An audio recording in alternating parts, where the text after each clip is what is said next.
Welcome friends once again to TV Box Stop, the channel for the best reviews in TV boxes and accessories. Today's model is from Tanix, a well-known brand in the industry and has released many models over the past couple of years.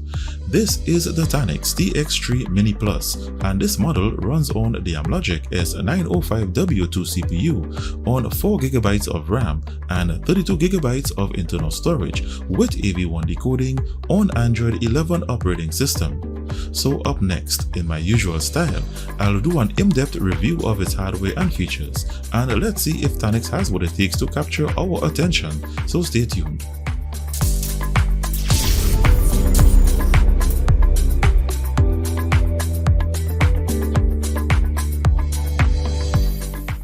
And welcome back.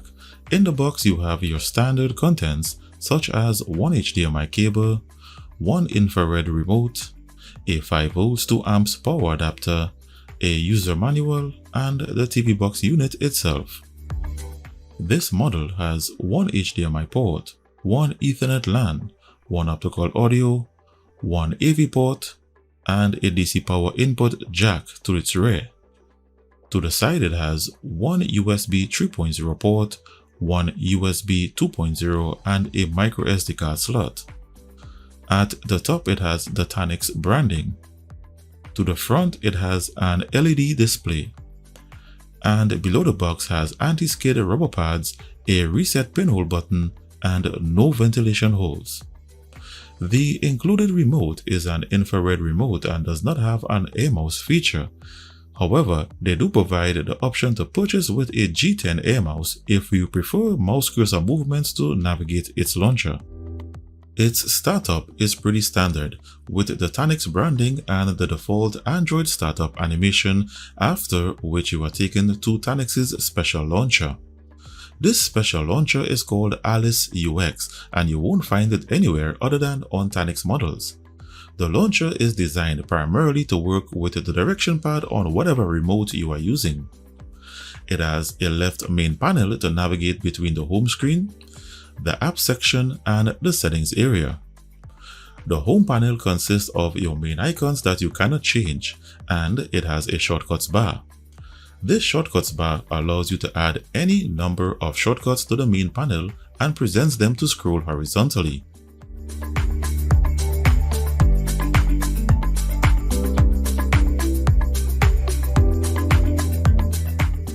The apps panel is where you can access preloaded apps. I see in this section they have included the official version of Miracast, Netflix, TV Center, which is your custom Kodi build, and the Android TV version of YouTube. The last panel is your settings area, and this section also allows you to add shortcuts in a more accessible way than the main panel, but this time it's limited to only 5 shortcuts. This launcher does not have a navigation bar or status bar, but you can install an alternative navigation bar, as I will do in a moment. If you navigate to the left of the main panel, it has a recent apps feature for multitasking, and you can clear all the apps running in the background with the trash can icon, whereby freeing up system resources. The Alice UX launcher was built on what is now becoming the new standard for Android 11 boxes, which is the hybrid firmware, where the base operating system is Android 11 tvOS with launcher features from the mobile version. With Alice UX running on this hybrid firmware, you get features such as 4K display up to 2160p at 60Hz. You get HDR display with the option to set it to adaptive HDR. It has a root switch. It has a hardware monitor feature via a semi-transparent overlay, but it's not draggable. You get HDMI CEC options. Under advanced display settings, there is a gaming mode. You get 54 various languages to choose from. It has an energy saver option. And it has surround sound audio options.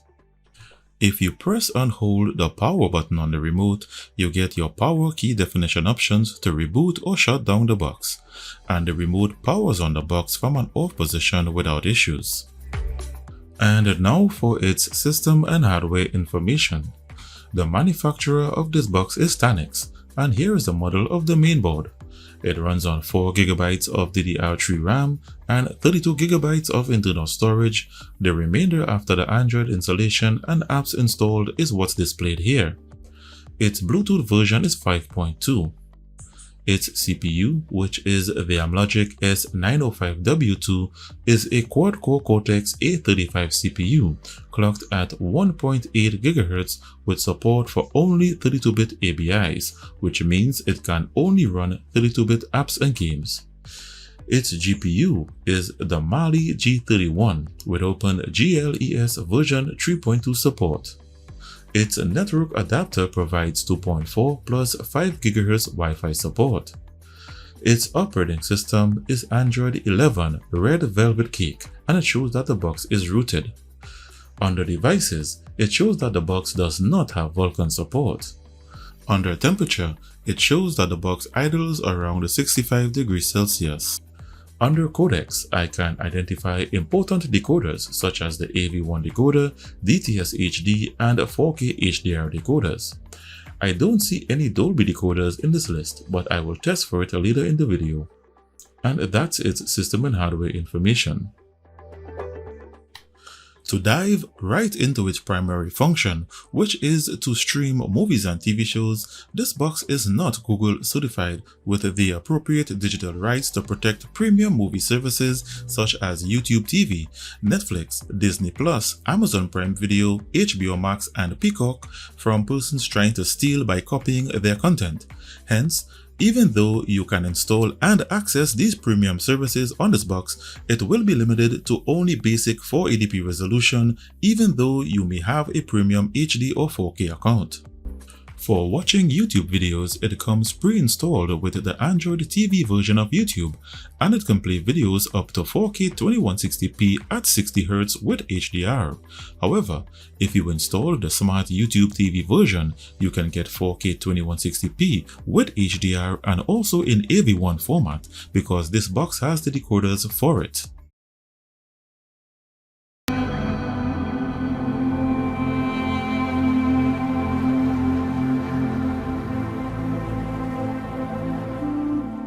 For casting or mirroring your mobile devices, it comes with the official version of Miracast, and it works to cast your mobile devices in HD quality.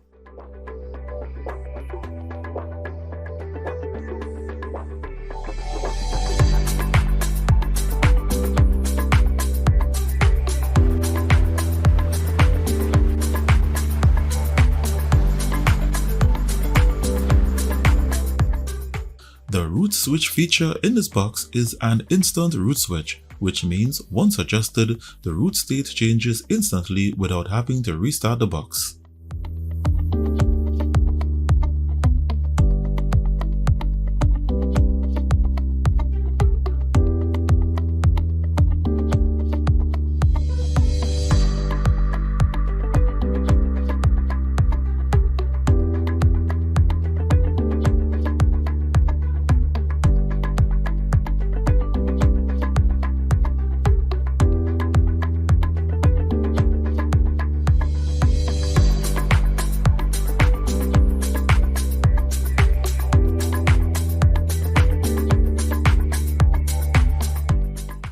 For some information on the alternative navigation bar features, the bar installs, but the recent apps feature is not working, as that feature is controlled by Alice UX.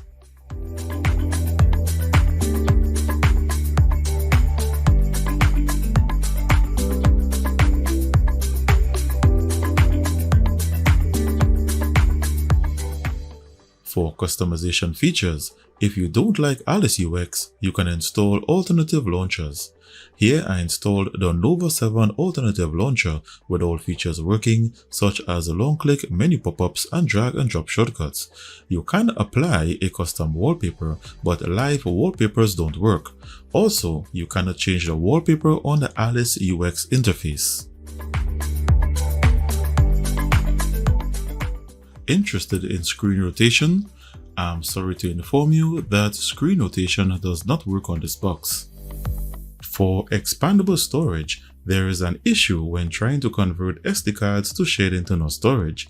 I tried a 16, 32 and 64GB SD card and all attempts to format them to shared internal storage failed.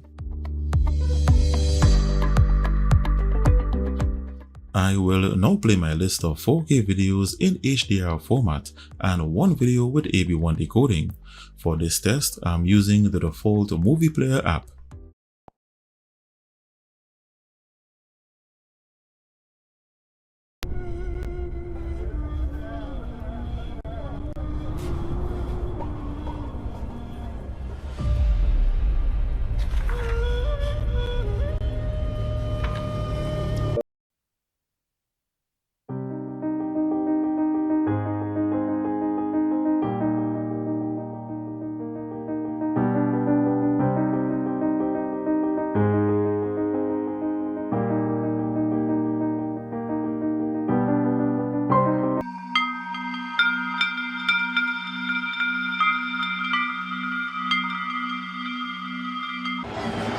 And only a win for Barca would be enough, because it would give them the same number of points as Atletico, but the head-to-head goal difference.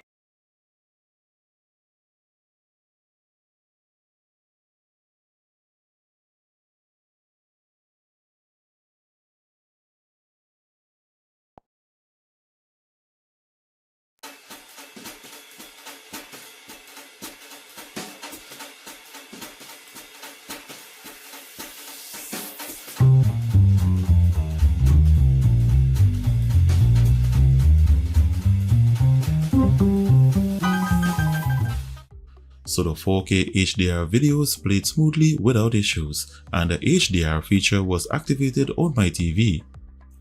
I will now play the video with AV1 formatting.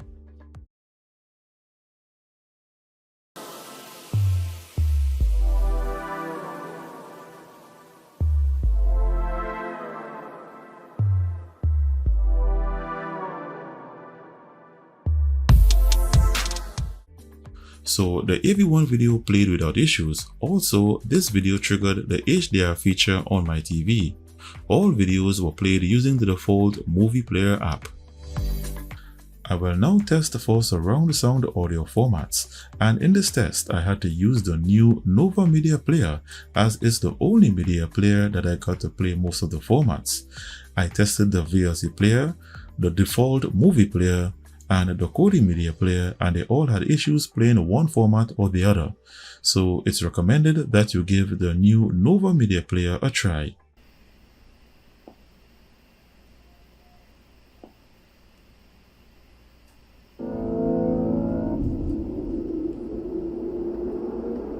This is Dolby Atmos, the world's first object-based cinematic audio. With powerful moving audio that transcends from channels.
So from this test, using the Nova Media Player, the box outputs Dolby Atmos, basic DTS audio, and Dolby Surround.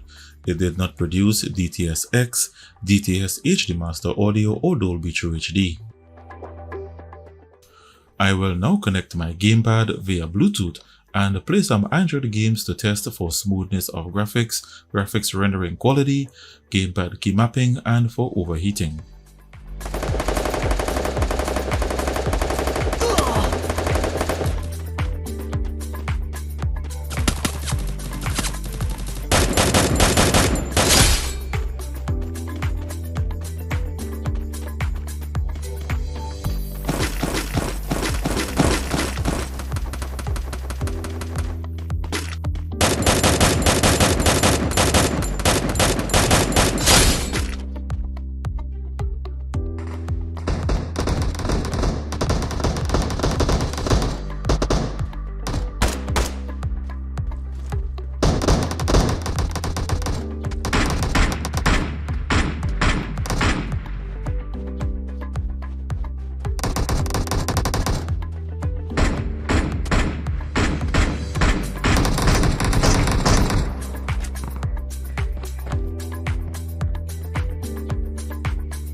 Fight harder. We've taken the lead.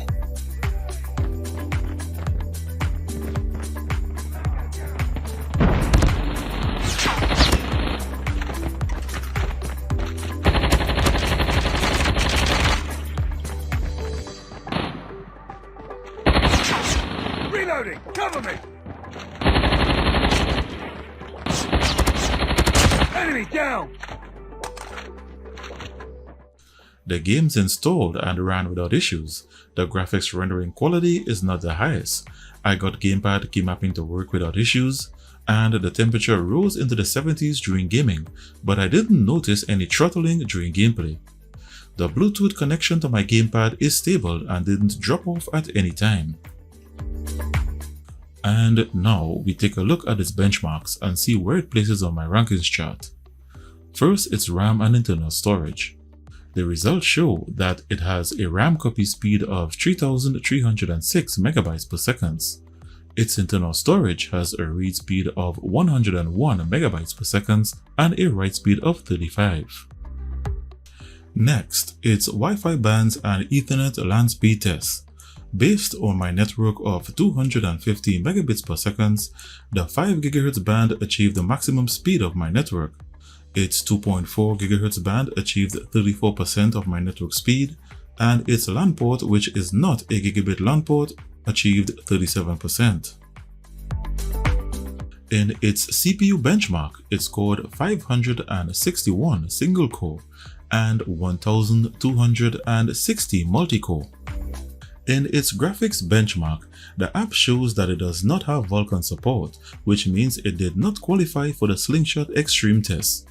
It scored 5,374 in the Ice Storm Extreme and 533 in the Sling Shot. And for my final benchmark, which is the Antutu benchmark that I use to place boxes on my rankings chart, it scored 72,276. So that's the last of the benchmarks. Let's now see where it places on my rankings chart. So I've entered the scores on my rankings chart, and the Tanix TX3 Mini Plus is at position 59 in reference to Antutu benchmark scores with a 3-star rating for hardware performance, firmware features, and Android operating system. And as always, you can view this chart on my blog in full spreadsheet format where you can maximize it and compare various benchmark scores along with price comparison using these links right here. See the link to this chart in the description below this video. In closing, the Tanix TX3 Mini Plus is a decent TV box that provides some great firmware features and more than modest hardware performance. I had a great all-round experience, and the only drawbacks were its DRM support, its missing decoders for certain surround sound formats and Dolby Vision, its missing navigation bar and status bar, and the fact that formatting SD cards to shared internal storage is not working. So this brings to an end my review of the new Tanix TX3 Mini Plus. Compared to other models, it performed much better in key areas, and I recommend it as a good TV box to purchase. So if you are interested, you can get it at a reduced price using the link in the description below this video. Using my links provides monetary support to this channel, so thanks in advance for your support. Give this video a thumbs up if you enjoy these videos. If you are new to my channel, be sure to subscribe along with the notifications bell to keep in the loop as to when I release new videos or decide to do a giveaway. If you would like to see the unedited version of this video along with bonus materials pertaining to streaming movies and TV shows, you can also find a link to that in the description below. Thanks for watching, and see you in the next one.